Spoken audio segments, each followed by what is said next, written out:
नमस्कार दोस्तों, आरती सौरभ सहदेव चैनल पर आपका एक बार फिर से स्वागत है। आज हम फिर से लेकर आए हैं आपके लिए एक नई कहानी। तो आज की कहानी है हमारी नकली शेर। तो चलिए दोस्तों, कहानी को हम शुरू करते हैं। एक बार की बात है, बादशाह अकबर अपने पड़ोसी मुल्कों से अच्छी मित्रता रखते थे। ऐसे ही एक फारसी मित्र थे जो कि बहुत ही विशाल साम्राज्य के राजा थे। बादशाह और उनका मित्र दोनों एक दूसरे को अक्सर पत्र लिखा करते और एक दूसरे से मजाक चलती रहती। बादशाह अक्सर चुटकुले और शायरियाँ लिखकर भेजते और फारसी का राजा उनको अक्सर तोहफे भेजा करता था। एक दिन फारसी के राजा ने एक ऐसा तोहफा और पत्र भेजा जिसको देखकर बादशाह चौंक गए। तोहफे के अंदर से एक पिंजरा और एक पत्र निकला। पिंजरे के अंदर एक शेर था। बादशाह ने पत्र खोलकर देखा तो उसके अंदर लिखा था कि इस शेर को कैसे भी करके बाहर निकालना है और इस पिंजरे को खोलना भी नहीं है, और अगर ऐसा नहीं किया तो हम आपकी सल्तनत पर हमला करेंगे। बादशाह पत्र पढ़कर सोच में पड़ गए। बादशाह ने तुरंत सभा बुलाई और इस पिंजरे को और पत्र को सभी के सामने पेश किया। सभी को पत्र सुनाकर सभी से एक एक करके सलाह मांगी।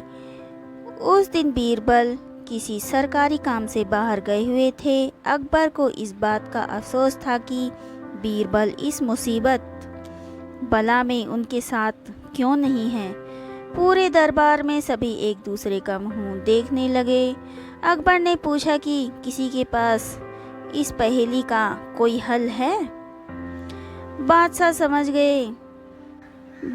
समझ गए कि विषय जरा गंभीर है। फौरन बीरबल को बुलाने को कहा जाए। दूसरे ही दिन बीरबल दरबार में हाजिर हो गए। बीरबल ने झुककर अकबर का अभिवादन किया। अकबर ने बीरबल के हाथ में उस पत्र को थमा दिया। बीरबल ने पत्र को ध्यान से पढ़कर आग और लोहे के सरिये की व्यवस्था करने को कहा। बादशाह के हुक्म पर तुरंत सरिये और आग की व्यवस्था की गई। बीरबल ने सरिये को गर्म किया और पिंजरे में शेर को चिपका दिया। जहाँ से शेर को सरिया लगा वहाँ से शेर खंडित हो गया। बीरबल ने राहत भरी सांस ली और बोले, जहाँ पना मसला सुलझ जाएगा। बीरबल ने अकबर से एक बड़े अग्निकुंड की व्यवस्था करने को कहा। अकबर ने दास लोगों से कहकर इसकी व्यवस्था करवा दी। बीरबल के कहने पर उस पिंजरे को अग्निकुंड में रखवा दिया। बंद पिंजरे में पूरा शेर पिघल कर बाहर निकल गया। बीरबल की चतुराई पर बादशाह अति प्रसन्न हुए और पूछा कि बीरबल, तुमको कैसे पता चला कि इसके अंदर लाख का शेर है। जहाँ पना इस पत्र ने साफ साफ लिख रखा है कि इस शेर को पिंजरे से निकालना है, वो भी बिना इसको खोले। तो इसका मतलब है कि जरूर शेर किसी धातु का नहीं है। हमने तो केवल देखने के लिए सरिया मंगाया था कि क्या वाकई शेर पिघलता है कि नहीं। हमने सही अंदाज़ा लगाया और शेर पिघल गया।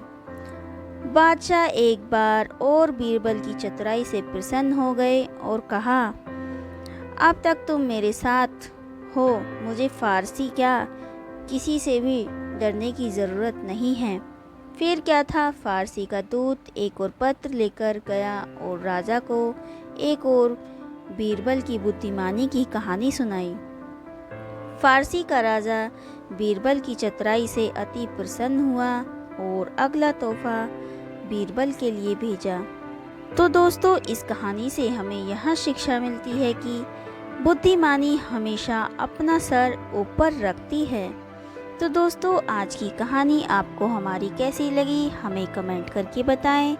अगर आपको हमारी कहानी पसंद आई हो तो उसे ज़्यादा से ज़्यादा लाइक और शेयर करें और हमारे चैनल को सब्सक्राइब करना ना भूलें। धन्यवाद।